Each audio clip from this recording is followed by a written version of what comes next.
The rape of the mind. The psychology of thought control, menticide, and brainwashing.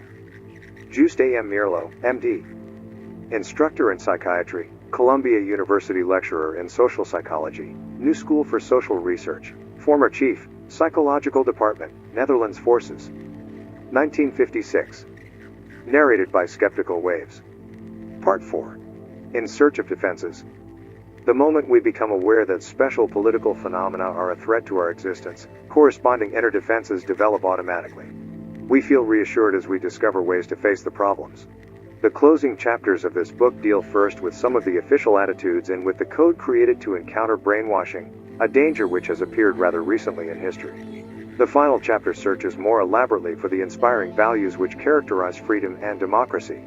The question of how best to build up military and civilian morale becomes more compelling because of the tremendous mental pressures modern civilization imposes on man. Chapter 15. Training Against Mental Torture. The U.S. Code for Resisting Brainwashing. By executive order of President Eisenhower on August 17, 1955, a new code of chivalry was made up governing conduct of American fighting men in combat and captivity. 6 precepts of conduct for combatants were enunciated.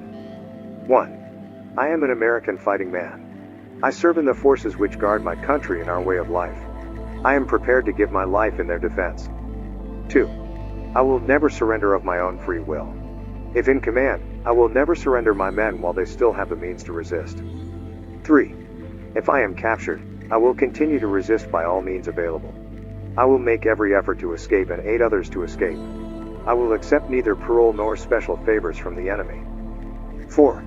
If I become a prisoner of war, I will keep faith with my fellow prisoners. I will give no information or take part in any action which might be harmful to my comrades. If I am senior, I will take command. If not, I will obey the lawful orders of those appointed over me, and will back them up in every way. 5. When questioned, should I become a prisoner of war, I am bound to give only name, rank, service number, and date of birth. I will evade answering further questions to the utmost of my ability. I will make no oral or written statement disloyal to my country and its allies, or harmful to their cause. 6. I will never forget that I am an American fighting man, responsible for my actions, and dedicated to the principles which made my country free. I will trust in my God and in the United States of America. In the additional report about the recommendations by the Secretary of Defense, it is acknowledged that modern warfare has brought the challenge to the doorstep of every citizen, and that the final front of the Cold War line is in every citizen's mind. At the same time, a clearly defined code is given telling U.S. prisoners of war how to behave after capture.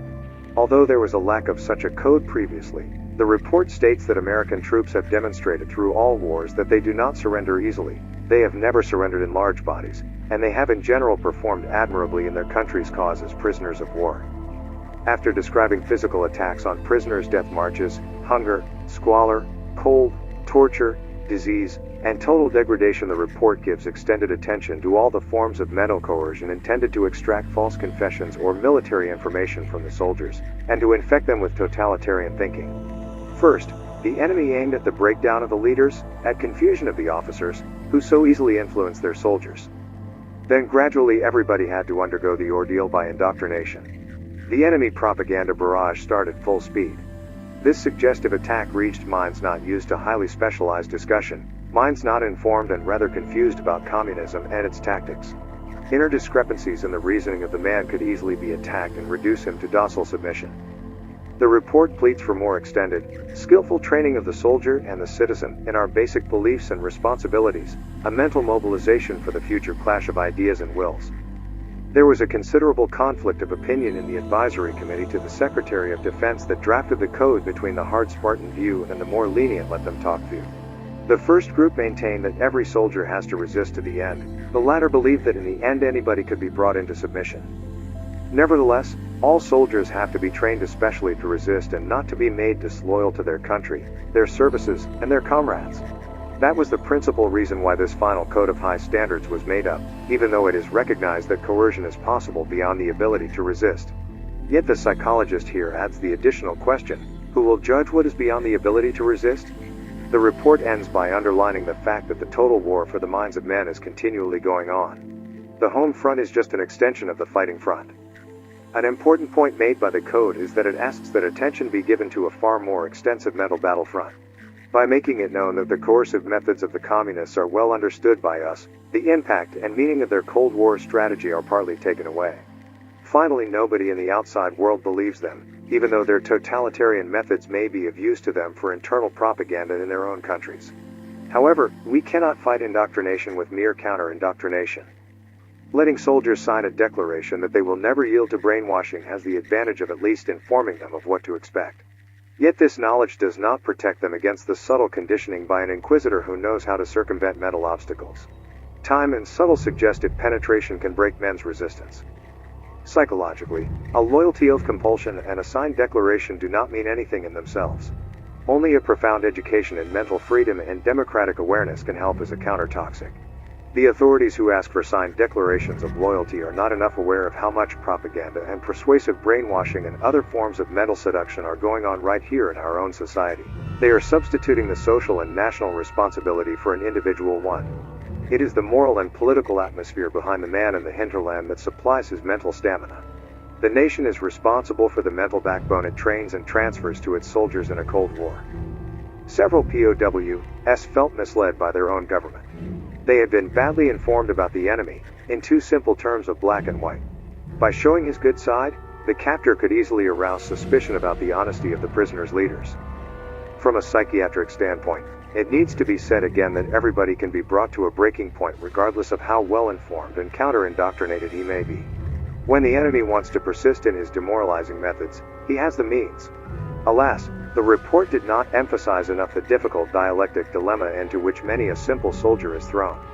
For years he has been trained in a society or military group where obedience to the law and conformity to community habits were imprinted on him. Suddenly he has to select and test his own individuality and critical defenses.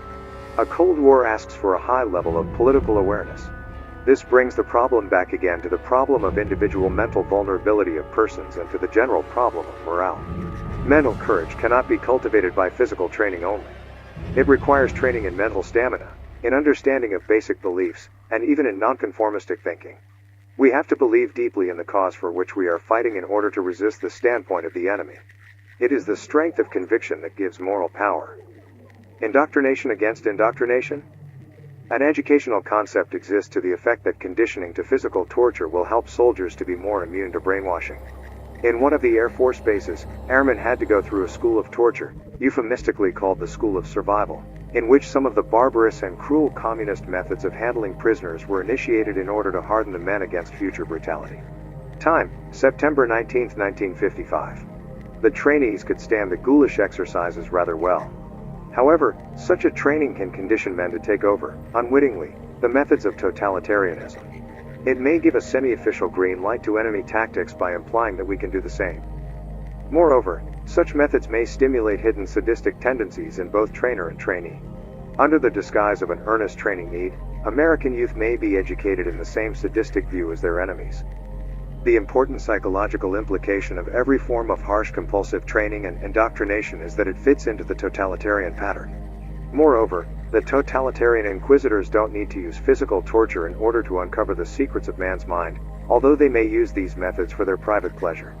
On the contrary, the enemy counted just as much on friendly gestures and special privileges to seduce the hungry, weaken POWs into confession.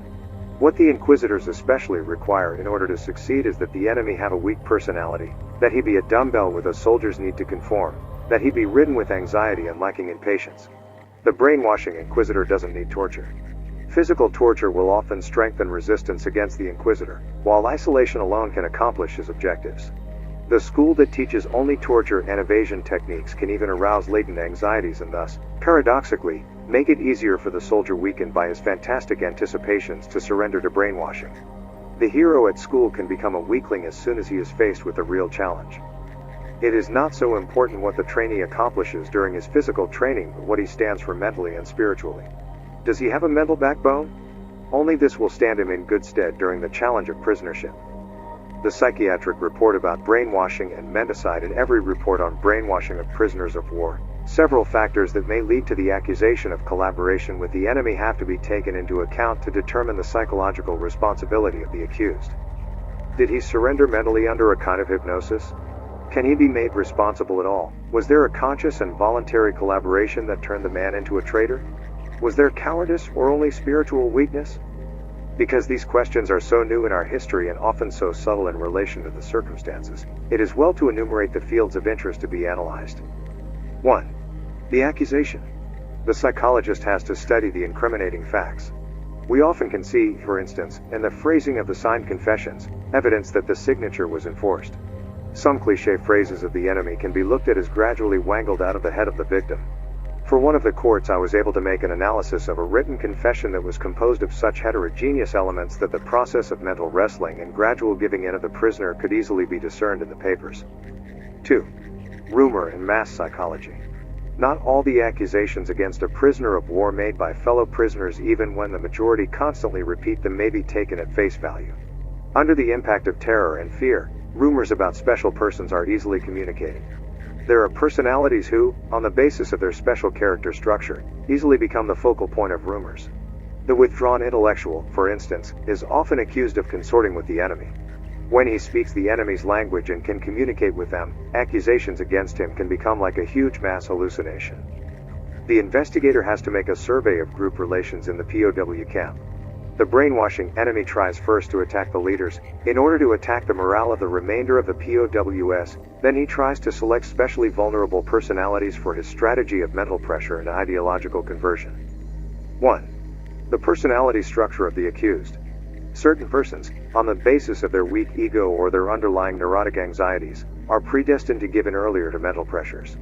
To obtain a fair estimate of the individual, intelligence tests and the Rorschach test have to be given. The family background and the religious and ideological foundations of the person have to be studied. 2. Was the brainwashy well trained to stand the treatment? What kind of information had been given to the prisoner of war during his training?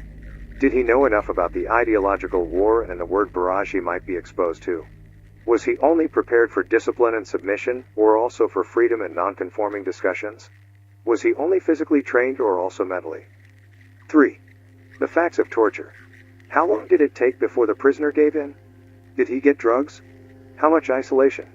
How many hours of interrogation? Were there symptoms of pain and physical illness? Can these facts be verified? This is only a short survey of viewpoints to be taken into account.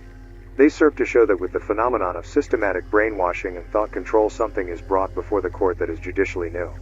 The traditional attitudes toward personal competence, responsibility, and accountability cannot be applied. The state, the totalitarian system of the enemy, has, in the case of successful brainwashing, taken over, even taken possession of, all psychological responsibility for the obedient acts of persons. Our criminal courts and military courts will have to find new rules of judging those who fell into the hands of such a criminalizing system.